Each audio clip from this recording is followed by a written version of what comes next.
बढ़ते संक्रमण के मद्देनजर सरहुल शोभा यात्रा पर रोक, आदिवासी संगठनों ने सरकार के फैसले को नकारा। कोरोना की गाइडलाइन का पालन करते हुए निकालेंगे शोभा यात्रा। समस्तीपुर रेलवे स्टेशन पर टला बड़ा हादसा, आग लगने से स्टेशन परिसर पर मची भगदड़। आरपीएफ और जीआरपी के फायर सेफ्टी की मदद से पाया गया आग पर काबू। विश्व ऑप्टिज्म जागरूकता दिवस आज 1 से 3 साल के बच्चों में नजर आता है ऑप्टिज्म का लक्षण। पटना में निकाली गई ऑटिज्म जागरूकता रैली। वहीं मधुबनी में 2 पक्षों में जमकर हुआ विवाद, मामूली विवाद में हुई फायरिंग, 2 की घटनास्थल पर मौत। हरलाखी विधायक ने घटना की निंदा।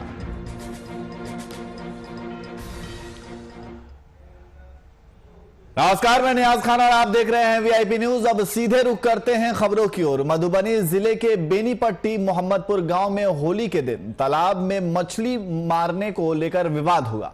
इस दौरान फायरिंग शुरू हो गई, जहां गोली लगने से 2 लोगों की घटनास्थल पर ही मौत हो गई। बता दें कि तीनों को इलाज के लिए अस्पताल में भर्ती कराया गया, जहां उनके इलाज के दौरान मौत हो गई। वहीं सत्ता पक्ष के हरलाखी विधायक सुधांशु शेखर मोहम्मदपुर गांव पहुंचे और घटना की निंदा करते हुए कहा कि पुलिस अपना काम कर रही है, किसी भी आरोपी को बख्शा नहीं जाएगा और साथ ही पीड़ित परिवार को उचित मुआवजे और परिवार के किसी सदस्य को नौकरी दिए जाने की बात सीएम के समक्ष रखी जाएगी।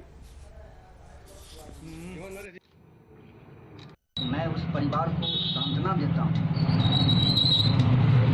और प्रशासन के द्वारा जो भी कार्य किया जा रहा है अभी तक, उसमें जहां तक जरूरी पड़ेगी हम उसको आगे बढ़ाने का काम करेंगे।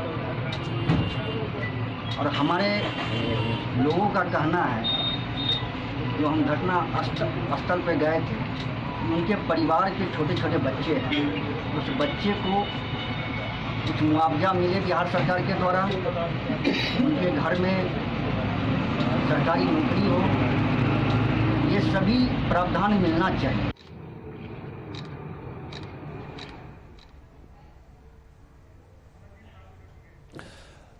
और इसी खबर पर अधिक जानकारी के लिए हमारे संवाददाता अमरदेव ठाकुर हमारे साथ फोन लाइन पे मौजूद है। अमरदेव, जिस तरीके के मामला आ रहा है कि मछली मारने को लेकर के पूरा विवाद हुआ है, क्या है ये पूरा मामला? जी, इसमें मधुबनी जिला लगभग भूमि विवाद से हर समय सुर्खियों में रहती है जी। जिसका कारण है ये मछली मारने और जलकर विवाद, ये पोखरा का जो विवाद है। अगर प्रशासन शुरू से ही इस मामले को गंभीरता से लेती तो आज ये घटना नहीं घटती। जो घटना घटी बेनीपट्टी के मोहम्मदपुर में, वो तो बहुत ही हृदयविदारक है, जहां 5 लोगों की मौत अभी तक हो गया। 2 आदमी को घटनास्थल पर ही होली के दिन मौत हुई और 3 आदमी का फिलहाल अस्पताल के अंदर में, विभिन्न जगह अस्पताल के अंदर में इलाज के दौरान मौत हुई। इस सारे वाकया को लेकर के विभिन्न दलों के राजनीति के लोग, विधायक हो या राजनीतिक कार्यकर्ता हो, सब ढाढ़स बांधने के लिए वहां जाते हैं। अगर प्रशासन सख्ती से इस बात को शुरू में ही ले लेती तो ये घटना नहीं घटती। आज सुधांशु शेखर हरलाखी के विधायक घटनास्थल पर पहुंचकर कह रहे हैं, जो हम सरकार के पटल पर इस बात को रखेंगे। लेकिन अब कहां तक क्या होगा विधानसभा के अंदर में मुख्यमंत्री के समक्ष और इस पीड़ित परिवार को क्या मिल पाएगा, ये तो आने वाला कल देखा जाएगा। लेकिन इस तरह की घटना लगातार मधुबनी जिले के अंदर में हुआ करती है। जी, पुलिस की कार्रवाई क्या है? पुलिस की कार्रवाई, जो मुख्य अभियुक्त इस घटना के हैं अभी तक वो बाहर है, पुलिस वहां तक अभी तक नहीं पहुंच पाई है। जी, बहुत बहुत शुक्रिया तमाम जानकारी के लिए।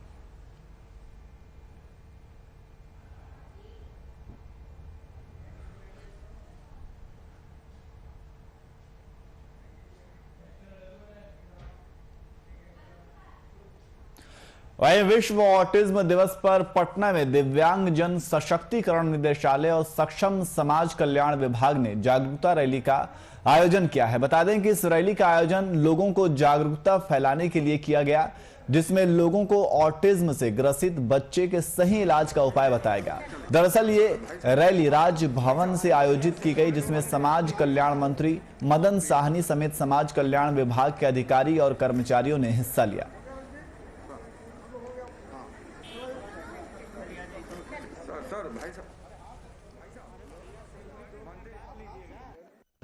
विश्व स्वपरायणता दिवस का आयोजन किया गया, जिसके तहत आज हम लोग राजभवन भवन के सामने से सूचना भवन तक हम लोग प्रभात फेरी का कार्यक्रम करेंगे और इसके माध्यम से आज हम लोग लोगों के बीच में जन जागरूकता का संदेश देने का काम करेंगे कि जो इस बीमारी से ग्रसित लोग हैं, चाहे उसमें बच्चे हो या बड़े हो, उनके प्रति लोगों का जो भावना है वह जागृत हो और उनको सहयोग का भावना रखें, उनके साथ किसी तरह का भेदभाव नहीं हो। और इस बीमारी का जो लक्षण है उसकी पहचान अगर परिवार के लोग, माता पिता समय पर करते हैं तो आगे चल कर के कई तरह के जो थेरेपी है, जिसके माध्यम से ये समाप्त तो नहीं किया जा सकता है, लेकिन इसको बढ़ने से रोका जा सकता है।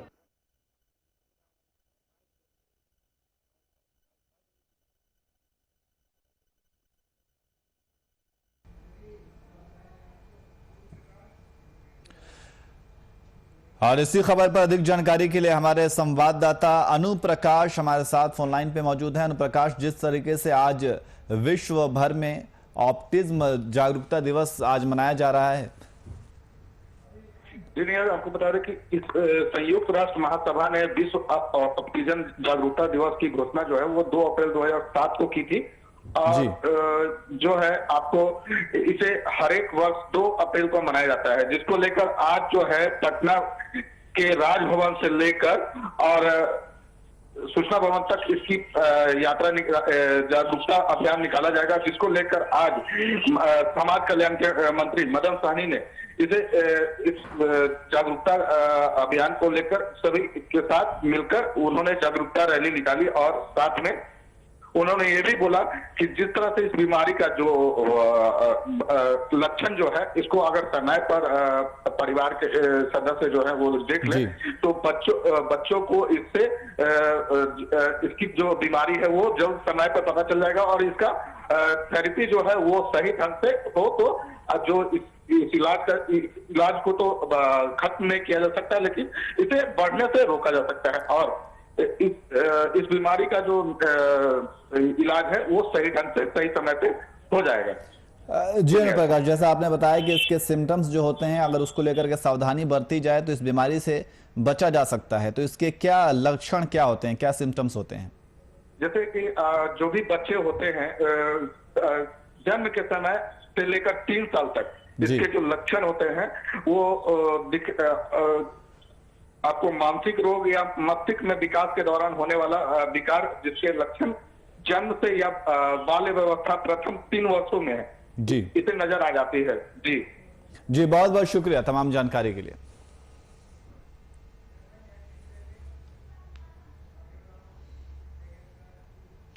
वहीं कोरोना वायरस संक्रमण की रोकथाम के मद्देनजर पर्व त्योहार को देखते हुए झारखंड सरकार ने गाइडलाइन जारी कर दी है। इसके तहत सार्वजनिक जगहों, सरहुल, शबे बारात, नवरात्रि, रामनवमी, ईस्टर समेत अन्य पर्व त्योहारों में लोगों की भीड़ लगाने पर रोक लगा दी।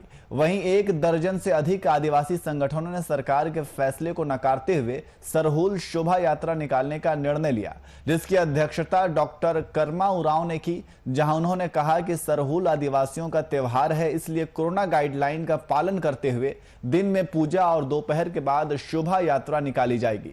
जल्द ही एक प्रतिनिधि मंडल मुख्यमंत्री, राज्यपाल और आदिवासी मंत्रियों से मुलाकात करेगा। वहीं केंद्रीय सरना समिति के केंद्रीय अध्यक्ष फूलचंद तिर्की ने कहा कि 14 अप्रैल को उपवास और मछली केकड़ा पकड़ना, 15 को पूजा और सरहुल शोभा यात्रा, 16 को फूल खोंसी किया जाएगा।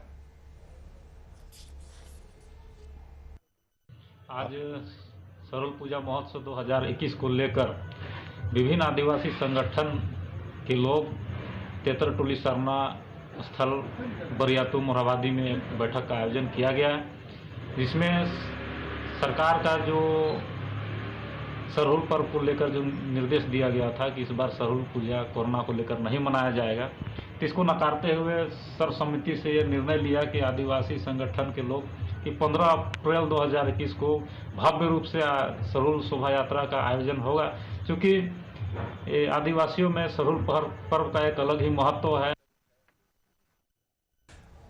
और इसी खबर पर अधिक जानकारी के लिए हमारे संवाददाता कुमार कामेश हमारे साथ फोन लाइन पे मौजूद हैं। कामेश, जिस तरीके से ये देखा जा रहा है कि कोरोना के खतरे को देखते हुए सरहुल आदिवासियों का जो पर्व होता है उसकी शोभा यात्रा पर रोक लगाने की बात कही जा रही है। कामेश, देखिए, आज सरहुल पर्व ही नहीं, बाकी जितने भी त्योहार हैं उन त्योहारों पे राज्य सरकार जो है कोरोना संक्रमण जिस तरह से फैल रहा है उस संक्रमण से बचने के लिए राज्य सरकार ने कई ऐसे पर्वों पे रोक लगा दी है जिसको खुलेआम में मनाया जाता है, खुले जगहों पे मनाया जाता है। और जिस तरह से राज्य सरकार ने आदेश दिया है उसके बाद कई संगठनों ने इसका विरोध भी जताया है। और देखा जाए तो सरहुल झारखंड का एक उत्सव के रूप में मनाया जाता है, एक प्रकृति पूजक, प्रकृति की एक छठा जो है वो इस पूजे में, सरहुल पूजा में देखी जाती है। तो जिस तरह से सरहुल पूजा की जो उपासना करते हैं आदिवासी समुदाय के लोग, तो उस तरह से जिस तरह से आदिवासियों का यह बहुत बड़ा पर्व है और इस पर्व में जिस तरह से राज्य सरकार ने रोक लगा दी है, तो इसका आदिवासी संगठनों ने कल एक प्रेस वार्ता कर इसका विरोध जताया और हर हाल में जो 15 अप्रैल को सरहुल पर्व मनाया जाना है उस पर्व पे जुलूस निकालने की बात कही है। हालांकि उन लोगों ने यह स्पष्ट किया, आदिवासी संगठनों ने यह स्पष्ट कर दिया है कि हम लोग जुलूस जरूर निकालेंगे, लेकिन जो कोरोना का गाइडलाइन है उस गाइडलाइन का पालन करते हुए ही सरहुल का जो जुलूस है वो निकलेगा। लेकिन जिस तरह से राज्य सरकार के आदेशों का सरहुल मनाने के लिए आदिवासी संगठनों ने विरोध जताया है, तो कहीं ना कहीं यह विरोध भी जायज दिखता है कि जो आदिवासी समुदाय, झारखंड की अगर बात की जाए तो झारखंड जो है प्रकृति पूजक, जल जंगल और जमीन की बात करने वाले पार्टियों के हित में बनाई गई है और उसी पार्टी की सरकार भी झारखंड में चल रही है। और एक बहुल जनसंख्या जिसकी बात की जाए तो एक आदिवासियों की जो जनसंख्या है झारखंड में लगभग एक तरह से माना जाए तो ज्यादा है। तो इस तरह से देखा जाए तो सरहुल जिस तरह से पूरे झारखंड में ही नहीं पूरे देश के आदिवासी संगठनों द्वारा मनाया जाता है, तो इसमें नियाज सबसे बड़ी बात है कि एक तरह जहां राज्य सरकार ने इस पे रोक लगा दी है, वहीं दूसरी तरफ आदिवासी संगठन जो है इस पे जुलूस निकालने की बात कर रहे हैं, तो कहीं ना कहीं यह विरोध जरूर देखने को मिल रहा है। अब इस पे जो है अब राज्य सरकार क्या फैसला लेती है, जिस तरह से आदिवासी संगठन 12 आदिवासी संगठन झारखंड में, इस तरह के कई ऐसे संगठन हैं जो आदिवासियों के द्वारा संचालित होते हैं और झारखंड में 12 बड़े आदिवासी संगठनों के द्वारा इस तरह का जो बात सामने आई है, तो कहीं ना कहीं राज्य सरकार भी इस पे कोई आने वाले दिनों में कोई उचित फैसला ले सकती है। जी न्याय जी, बहुत बहुत शुक्रिया तमाम जानकारी के लिए।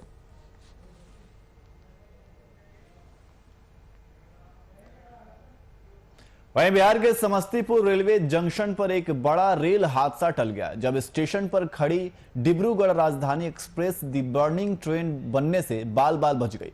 राजधानी एक्सप्रेस की एक बोगी में आग लगने की खबर से पूरे स्टेशन पर अफरा तफरी मच गई। मिली जानकारी के मुताबिक डिब्रूगढ़ से नई दिल्ली जा रही राजधानी एक्सप्रेस समस्तीपुर जंक्शन के प्लेटफॉर्म नंबर 1 पर आकर खड़ी हुई थी। तभी अचानक ट्रेन के B4 बोगी में धुआं भर गया, जिससे अंदर बैठे लोगों में दहशत फैल गई। आनन फानन में रेल कर्मियों, आरपीएफ और जीआरपी के द्वारा फायर सेफ्टी की मदद से ट्रेन की बोगी में लगी आग पर नियंत्रण पा लिया गया। वहीं इस घटना की सूचना रेलवे के द्वारा समस्तीपुर के अग्निशमन टीम को भी दी गई, जिसके बाद मौके पर दमकल की 2 गाड़ियां भी पहुंच गईं, लेकिन उससे पूर्व ही स्थिति को पूरी तरह से नियंत्रित कर लिया गया था। टू में सफर कर रहा था, अचानक से B4 में आग लगी, धुआं से उठी और गाड़ी, ये हम लोग का अच्छा है कि गाड़ी स्टेशन पर रुकी हुई थी। अगर चलते हुए रनिंग में रहती तो क्या होता आज तो थोड़ा छोटा सा घटना घटी है, कल के डेट में अगर रनिंग में रहती तो बहुत बड़ा घटना घट जाती। अच्छा, कैसे हुआ, कुछ इसके बारे में पता चल पाया? ये शॉर्ट सर्किट लगा, धुआं निकल रहा था इसमें से और कुछ बंदे लगे हुए थे फायर एक्सटिंग्विशर दूसरे बोगी से, कुछ इस बोगी से लेके आग बुझाने की कोशिश कर रहे थे। बस यही देखा। मतलब आग लग चुकी थी क्या अंदर? नहीं, आग नहीं दिखाई, धुआं सा दिख रहा था। तो इससे तो यात्रियों में परेशानी बढ़ गई होगी। कोई परेशानी नहीं, कोई नहीं, वो पैनल का शॉर्ट सर्किट हुआ था कुछ पैनल में इसी का, तो अभी तो देख रहे हैं सब लोग। सर और क्या इस- कोई हताहत होने की भी कोई ऐसी खबर मिल है? ना कोई कौन सी गाड़ी है सर, कहाँ जा रही है? ये राजधानी है, ये आपका न्यू दिल्ली तक जा रही है। और इसी खबर पर अधिक जानकारी के लिए हमारे संवाददाता कैशर खान हमारे साथ फोन लाइन पे मौजूद हैं। कैशर, जिस तरीके से देखा जा रहा है कि रेलवे जंक्शन पर एक बड़ा रेल हादसा टलता हुआ दिखा है, कैसर? जी जी बिल्कुल, देखा जाए तो एक रेल बड़ा हादसा जो होते होते बच गया। बताया जा रहा है कि डिब्रूगढ़ से नई दिल्ली को जा रही राजधानी एक्सप्रेस जैसे ही समस्तीपुर स्टेशन के 1 नंबर प्लेटफार्म पे पहुंची है, उसके बाद से जो है बोगी B4 के अंदर है जो है कि धुएं से भर गया। धुएं की भरने के बाद जो वहां अफरा तफरी मच गई। इसी क्रम में जो है रेल के जो कर्मी थे उन्होंने इसकी सूचना जीआरपी और आरपीएफ दोनों को दी, और उसके बाद जो है कि वहां से एक टीम आई, और टीम आने के बाद जो है कि फायर सेफ्टी की टीम की मदद से जो है ट्रेन के अंदर जो पैनल जो थे जो हिट हो चुका था, और हिट होने के कारण जो है कि वो बोगियों के अंदर जो है काफी धुआं भर गया था, और धुआं भरने के कारण जो है काफी अफरा तफरी मच गई थी, मगर फायर सेफ्टी की मदद से उस पर काबू कर लिया गया। जी न्याज जी, तो क्या इसमें कोई घायल भी हुआ है? जी, देखा जाए तो इसके अंदर जो है कि किसी के हताहत या कोई ऐसी परेशानी का सबब नहीं। कि मौका रहते हुए अगर कहा जाए, अगर ट्रेन चलती रहती तो एक बड़ा हादसा हो सकता था, मगर कहीं ना कहीं ट्रेन रुकी थी। उसके बाद ये जो घटना घटी, घटना के बाद तुरंत जो है फायर सेफ्टी की मदद से उस पर काबू पा लिया गया, और एक बड़ा हादसा होते होते राजधानी बची है। जी न्याज जी कैसर, तो आग लगने के कारण का पता चल पाया है? जी, इसमें जो हमारी बात जो है उस बोगी के अंदर जो सफर कर रहे कुछ यात्री से हमने बात किया, और उसके बाद उसमें जो टीटी थे उनसे हमने बात किया। उनका जो कहना था कि जो पैनल होता है, कंट्रोल पैनल होता है, वो पैनल काफी अधिक हिट हो गया था, और हिट होने की वजह से जो है कि धुआं जो है उसमें से आग होने के बाद जो धुआं निकला, धुआं निकलने के बाद जो है पूरे बोगी के अंदर धुआं भर गया। मगर सबसे बड़ी बात ये रही कि गाड़ी जो है स्टेशन पे रुकी हुई थी। अगर गाड़ी कहीं ना कहीं अगर गाड़ी चलती रहती तो ये हादसा बहुत बड़ा हो सकता था, जिससे कई लोग की जान भी जा सकती थी। मगर बहरहाल ऐसी स्थिति ना थी, बल्कि उन्हें तुरंत रहते हुए कंट्रोल कर लिया गया। जी न्याज जी, बहुत बहुत शुक्रिया तमाम जानकारी के लिए। वहीं भारत की संस्कृति गांवों में बसती है, और ऐसा कहा भी गया है कि संस्कृति से संस्कार मिलता है। मोतिहारी के बंजरिया में चैत्र उत्सव का आयोजन किया गया, जिसमें कई जगहों से नामचीन कलाकारों ने चैत्र गीतों को ऐसा गाया कि लोग झूम उठे।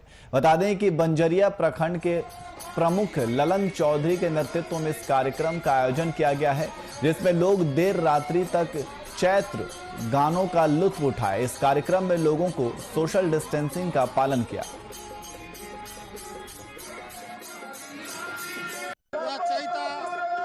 गांव में पहले बहुत गाया जाता था, यह गांव का लोकगीत माना जाता था।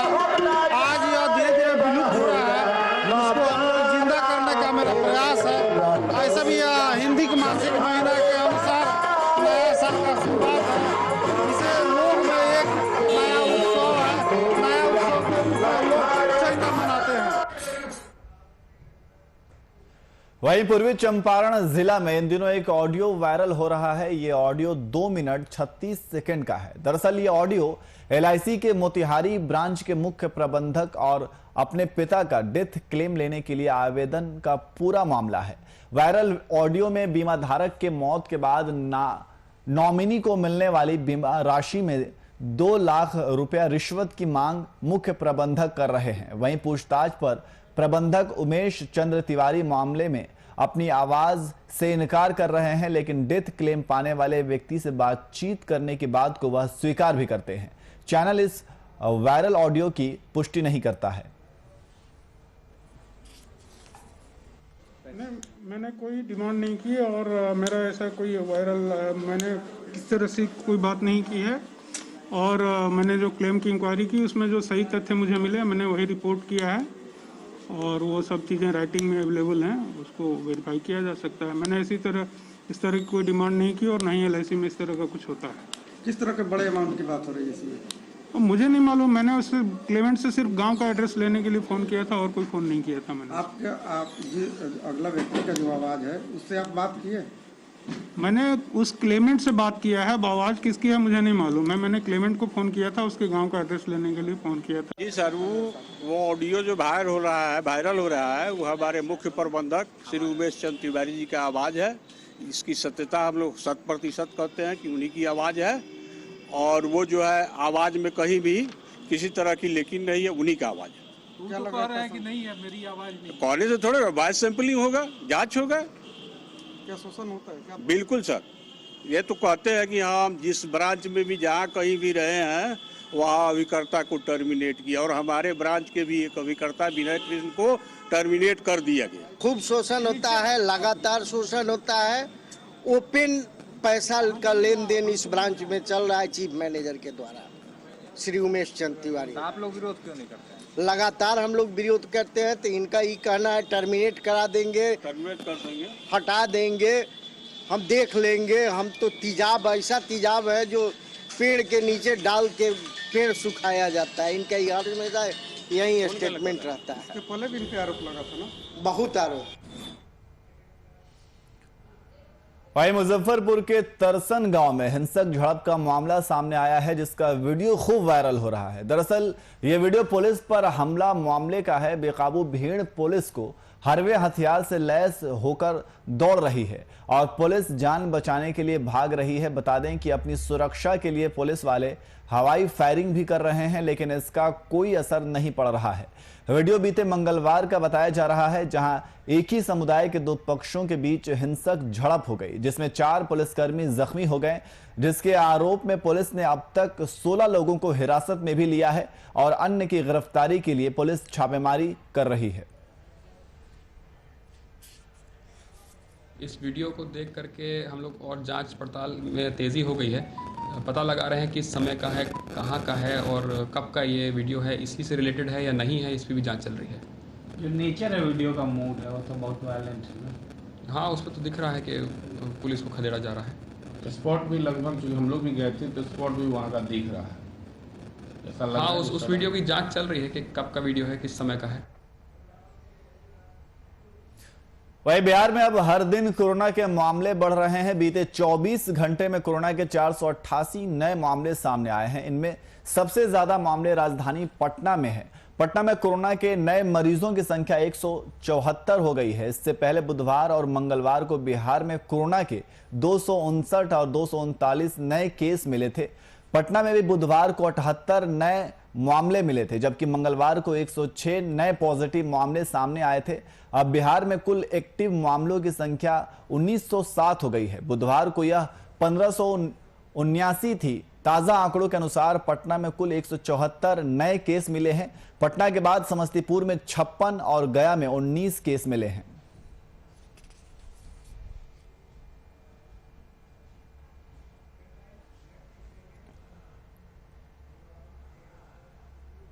वहीं खगड़िया पुलिस को बड़ी सफलता मिली है, जहां पुलिस ने एक जिला पार्षद के बेटे से 2 लाख कैश मामले का खुलासा किया है। बता दें कि चित्रगुप्त नगर थाना पुलिस ने कटिहार के कोड़ा थाना इलाके से छिनतई के 1,99,000 कैश और एक मोटरसाइकिल को भी जब्त किया है। सदर एसडीपीओ आलोक रंजन की माने तो जिला पार्षद गिरीश यादव के बेटे संजीव कुमार से हुई छिनतई मामले में कोढ़ा के गिरोह का हाथ था। सीसीटीवी फुटेज के आधार पर और तकनीकी अनुसंधान के आधार पर कटिहार के कोढ़ा थाना अंतर्गत नया टोला नवाबगंज में है, जहां सीसीटीवी फुटेज के आधार पर घटना में शामिल 2 अभियुक्तों शिवम और रमेश का सत्यापन हुआ। इन दोनों अपराधियों के घर में छापामारी की गई। इसमें से एक के घर से घटना में प्रयुक्त मोटरसाइकिल 220 सीसी की पल्सर ब्लैक कलर की एवं 1,99,000 रुपया जो इस घटना में पैसा छीना गया था वो बरामद किया गया है।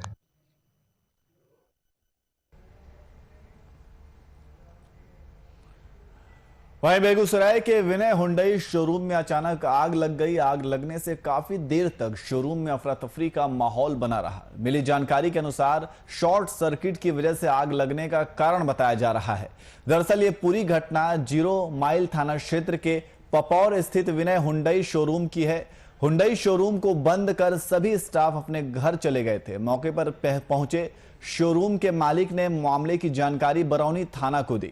मौके पर पहुंची दमकल ने आग पर काबू पाया। बता दें कि लगभग 20 लाख से अधिक संपत्ति जलकर राख हो गई है।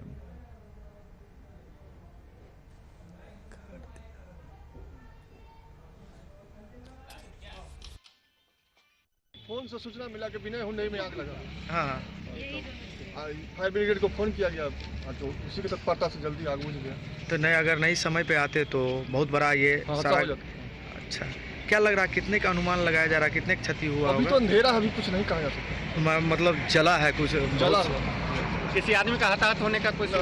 हमको बरौनी थाना के जरिए जानकारी मिली कि हुंडई में आग लगी है शोरूम में, विनय हुंडई में। तो हम लोग सूचना मिलते हैं, घटनास्थल के लिए प्रस्थान किए और यहाँ पर आए, देखे कि आग लगी है। तब हम लोग ड्यूटी ऑफ करके घर पहुँचे हैं तो सर को जानकारी हुई कि एब्जॉर्ब धुआं हो गया है। तो हम लोग को पता चला कि इसमें आग लग गई है। तो हम तुरंत फायर ब्रिगेड वाले को फ़ोन किए, यानी कि बरौनी थाने को फ़ोन किए। बरौनी थाने वाले फायर ब्रिगेड को फ़ोन किए। हमको आश्वासन दिए नवीन जी, हम 15 से 20 मिनट में आपको फायर ब्रिगेड वाले को आपको शोरूम पे पहुंचा रहे हैं। ठीक है, तो इन्होंने बहुत कोऑपरेट किया। हम कितने की क्षति हुई है अभी हम बता नहीं सकते हैं।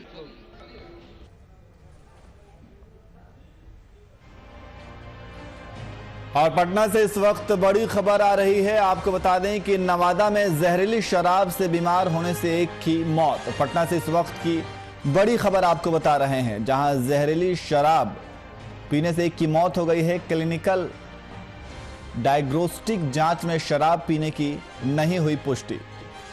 निजी नर्सिंग होम में चल रहा मरीजों का इलाज। तो पटना से इस वक्त की बड़ी खबर आपको बता रहे हैं। इलाजरत 4 लोगों की हालत में बताया जा रहा सुधार। तो जहरीली शराब का यह पूरा मामला है। पटना से इस वक्त की बड़ी खबर आपको बता रहे हैं। 31 मार्च को 5 लोगों को कराया गया था भर्ती। तो जहरीली शराब का यह पूरा मामला है। नवादा में जहरीली शराब से बीमार होने से एक की मौत। तो पटना से इस वक्त की बड़ी खबर आपको बता रहे हैं। क्लिनिकल डायग्नोस्टिक जांच में शराब पीने की नहीं हुई पुष्टि। और इसी खबर पर अधिक जानकारी के लिए हमारे संवाददाता अनिल कुमार हमारे साथ फोन लाइन पे मौजूद है। अनिल, क्या है ये पूरा मामला? जी बिल्कुल, अगर कहीं ना कहीं देखा जाए तो ये पूरा मामला जो है वो जहरीली शराब का मामला बन रहा है। नवादा में जहरीली शराब से कई लोग, लगभग अगर बात करें हम तो लगभग 9 लोगों की मौत का मामला सामने आया था, जिसके बाद से मामला पूरा राजनीतिक रंग पकड़ने लगा था। अब जाके इसकी जांच जो है कहीं ना कहीं अगर बात करें हम तो बाकी बीमार बचे और जो भी जहरीली शराब पीने के कारण उनकी हालत गंभीर हुई, उसके बाद कहीं ना कहीं छुप छुपा के निजी अस्पतालों में उनका इलाज कराया जा रहा है। ऐसे में पटना के एक निजी अस्पताल में उनका इलाज चल रहा है, जहां की इलाज के दौरान अगर बात करें हम तो बीते कल की बात करें तो एक व्यक्ति की मौत भी हो गई है। वहीं अगर बात करें तो यहाँ के चिकित्सकों का साफ कहना है कि क्लिनिकल डायग्नोस्टिक में इनके पास जी अनिल, जी बहुत बहुत शुक्रिया अनिल तमाम जानकारी के लिए। फिलहाल बुलेटिन में इतना ही। देश और दुनिया के तमाम खबरों के लिए देखते रहिए